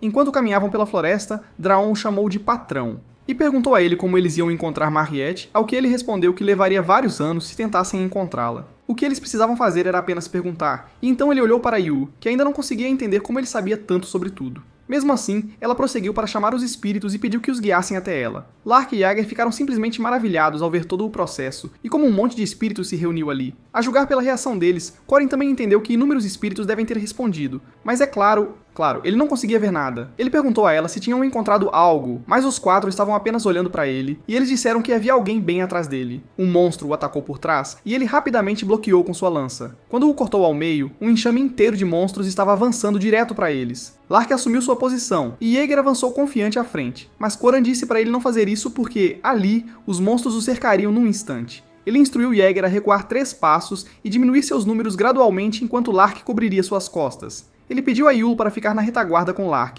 e quanto a Drum, não precisou dar instruções. Ele mais uma vez lembrou-lhes para não avançarem demais. Enquanto Dromm estava fazendo seu trabalho, ele ficou impressionado ao ver que Corran não só não se intimidou com um ataque repentino, mas também deu direções e suporte adequados a todos, o que apenas demonstrou que ele era experiente como líder e estrategista, guiando o grupo como um comandante. Ele não parecia um cavaleiro de 5ª categoria e ficou certo de que o teste da classificação da academia estava errado. Jaeger perguntou a Yu por que havia inúmeros monstros quando eles estavam realmente atrás de Mariette, mas ela também não sabia o motivo, pois os espíritos apenas lhe haviam dito isso.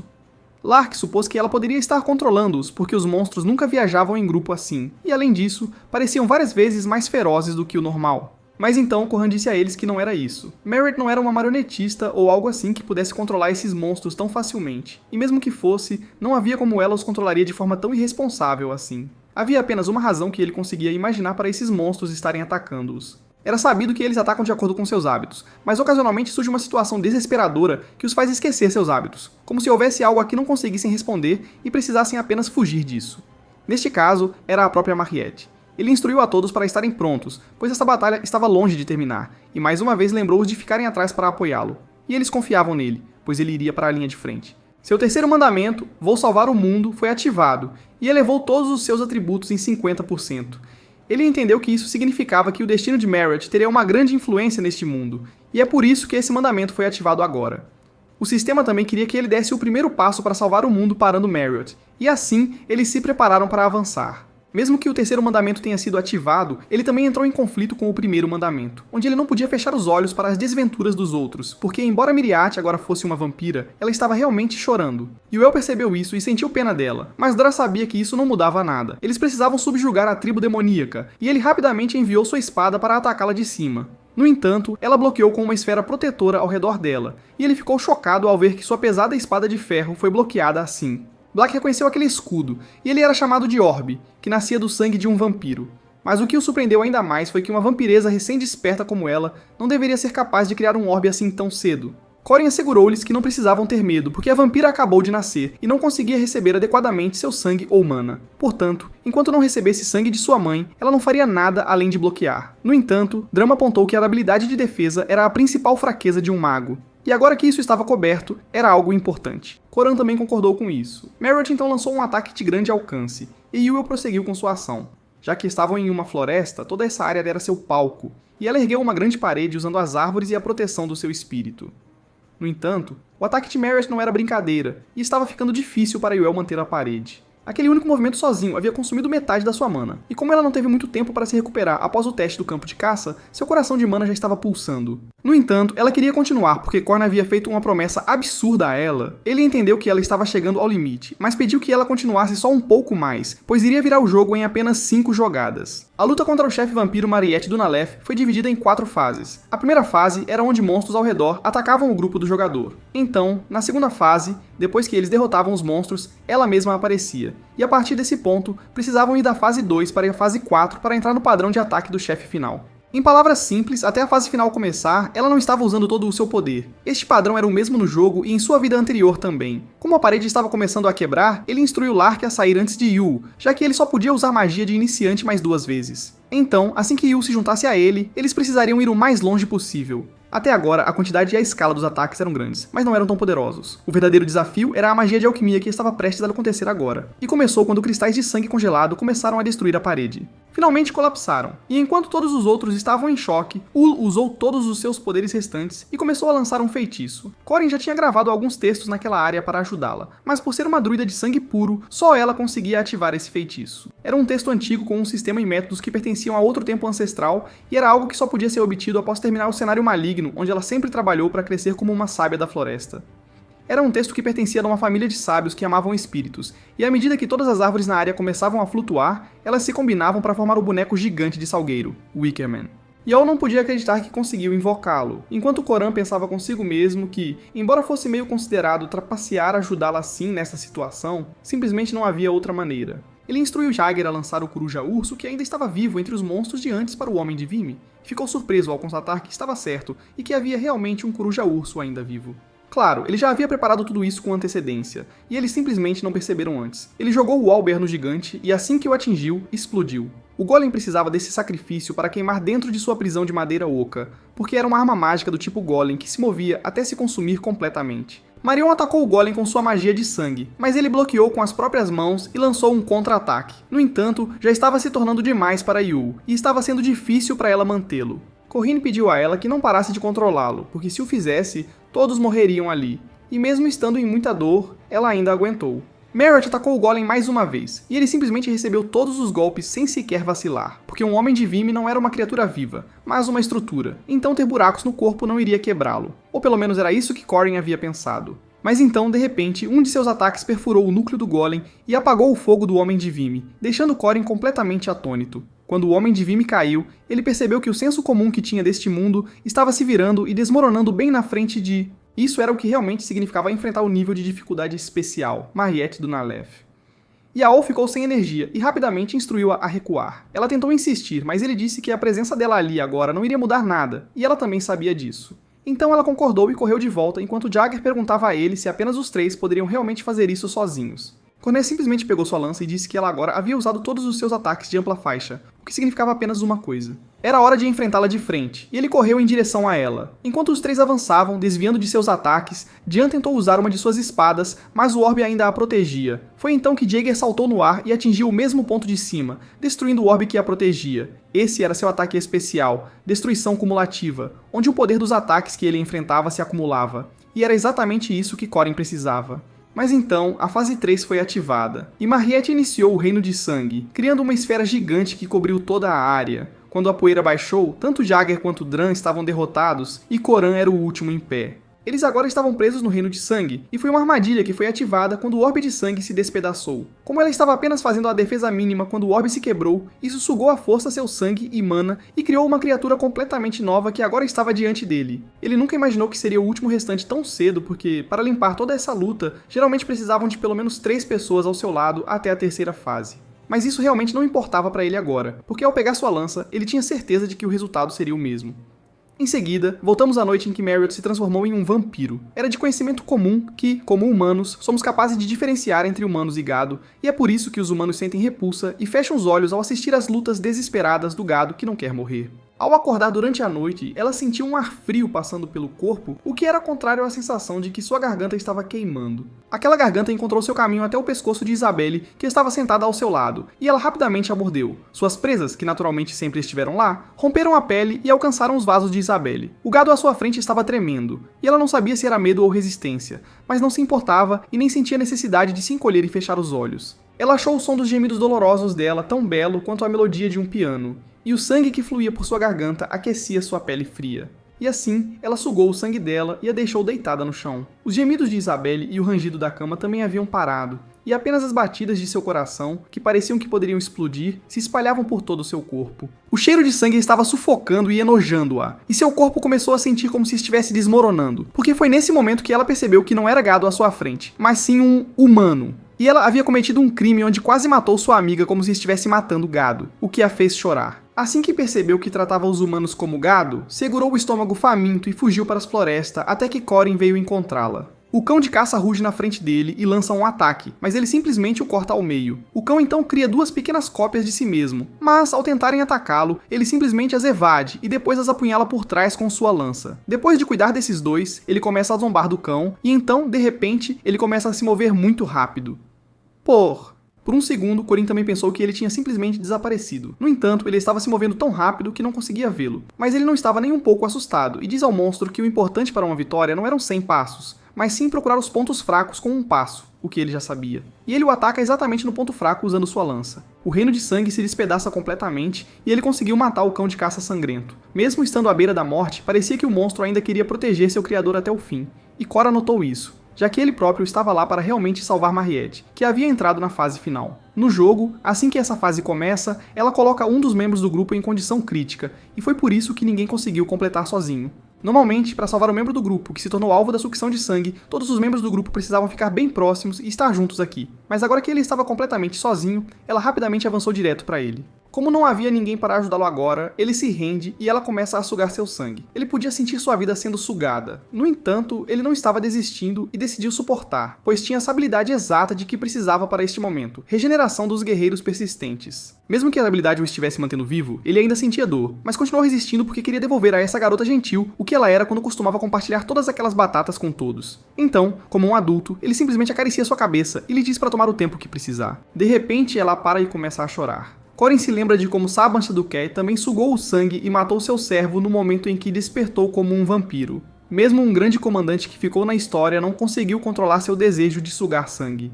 No entanto, no caso de Mariette, demorou 1 mês para que ela fosse capturada viva por Park Seo-Hoo, e durante esse mês, ela só bebeu o sangue dos monstros da floresta, o que era como beber água do mar, e isso apenas agravou sua sede. Mas mesmo assim, ela não matou pessoas e resistiu aos seus impulsos e sede apenas com sua força de vontade. É por isso que ele queria acreditar que deve haver outro final para esta história que deve existir. E agora isso se tornou realidade enquanto Mariette começa a chorar sobre ele, pedindo desculpas repetidamente ao seu Júnior.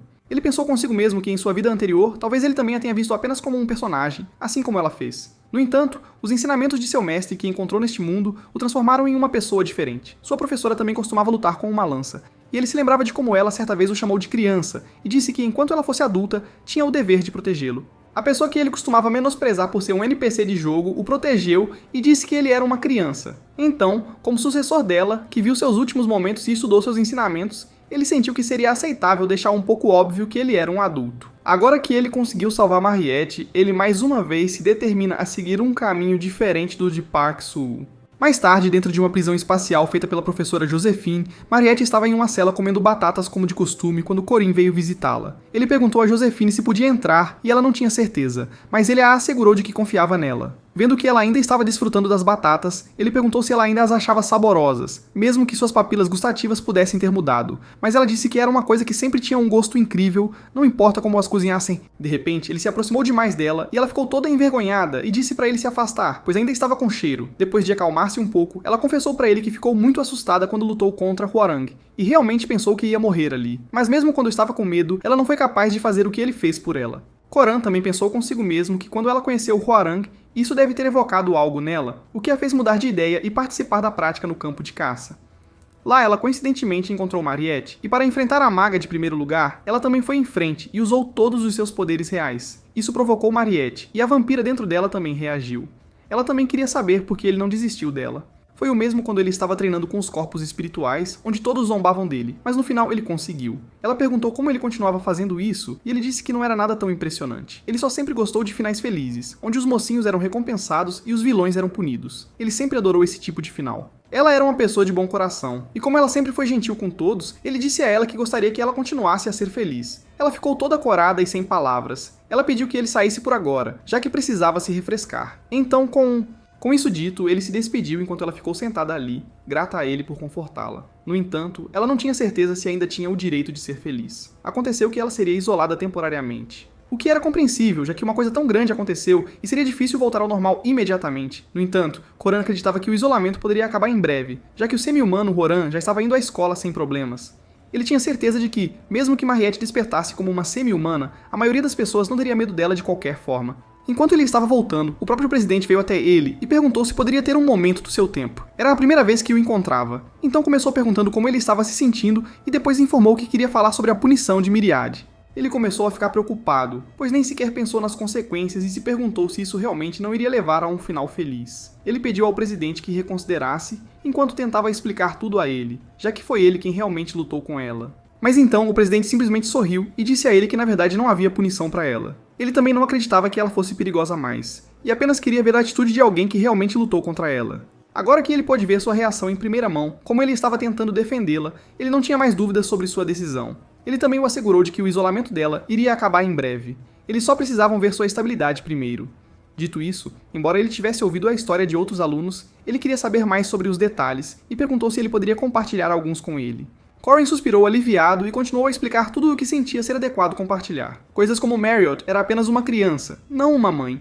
Monstro, e embora ele não soubesse quanto o presidente acreditava, tentou enviar uma mensagem clara de sua parte. O presidente então agradeceu-lhe por compartilhar todos esses detalhes com ele, e afirmou que em breve iria fazer uma declaração oficial sobre isso. Mas, claro, não poderiam dizer tudo de forma transparente. No entanto, ele expressou sua gratidão a Corin e inclinou-se para ele, deixando-o bastante surpreso. Ele estava realmente agradecido por sua ajuda em prevenir o perigo criado pela inexperiência e complacência dos adultos, e estava pronto para fazer o seu melhor para retribuir. Coran também sabia que o presidente Aaryo Kaiser era um tipo de pessoa que sempre reconhecia sua fraqueza e tentava assumir mais responsabilidades. Lembrando das palavras que ele lhe disse em sua vida passada, ele confiou em sua boa vontade e, por isso, pediu que ele levantasse a cabeça. Enquanto isso, Mariette estava em sua cela, ainda pensando na vez em que Corin a salvou. Ao sentir a mão dele em suas costas, sua racionalidade, que havia se afastado, começou a voltar, e ela conseguiu reencontrar sua humanidade. A única coisa que pôde fazer então foi pedir desculpas. Mas agora, enquanto se preocupava com Isabel, sentia que nem merecia o perdão das pessoas, porque era uma pessoa que gostava das outras mais do que ninguém. Sua culpa começou a consumi-la. Por isso, ela não resistiu à magia da professora Josephine, que a aprisionou junto com todos e apenas aceitou se trancar atrás das grades de ferro. Quando Corin a visitou, embora ela não demonstrasse, ela estava exausta naquela época. Via-se como uma besta, um demônio e uma inimiga dos humanos que poderia ansiar por sangue humano a qualquer momento. Mas quando ele disse que queria que ela fosse feliz, todas as suas preocupações desapareceram com apenas essa frase. Para ela, aquelas palavras soaram com mais honestidade do que qualquer coisa que ela já tivesse ouvido, e isso a fez chorar. Lembrando como ele se jogou para salvá-la, ela percebeu que esse momento com ele ficaria para sempre em sua memória agora. O tempo passou. Seguiu em frente, e então, uma semana depois, as pessoas ainda falavam sobre Mariette. Embora houvesse um pouco de caos devido a alguns retardados que se opunham à permanência dela na escola, como o demi-humano Hueron já frequentava a escola obedientemente, essa opinião deles rapidamente perdeu força, e oficialmente o isolamento de Mariette do Unilef acabou. No entanto, quando ela voltou, embora as pessoas estivessem felizes em vê-la, ela ainda estava preocupada com Isabel, pois não conseguia encontrá-la em lugar nenhum. Portanto, embora seu isolamento tivesse terminado, ela ainda não estava pronta para se libertar e faltou às aulas. Enquanto estava sentada em seu quarto, ela supôs que Isabel poderia odiá-la agora, pois, colocando-se no lugar dela, também entendia que não iria querer uma amiga que a mordesse e sugasse seu sangue. Ela não queria atrapalhar os outros, e ao olhar para a bolsa de sangue à sua frente, decidiu que iria desaparecer dessa academia. Mas, nesse momento, alguém bateu à porta, e quando ela a abriu, era Isabel que imediatamente a abraçou. Emocionalmente, ela perguntou se ela estava bem e como estava se sentindo, enquanto Mariette, por outro lado, estava apenas confusa ao vê-la ali. Ela perguntou se não estava com medo dela depois do que fez. No entanto, Isabelle simplesmente sorriu e disse que viu tudo antes de desmaiar, como ela estava chorando, e se sentiu mal por machucá-la. Ela disse que não importa o que acontecesse, sempre seria sua amiga, e queria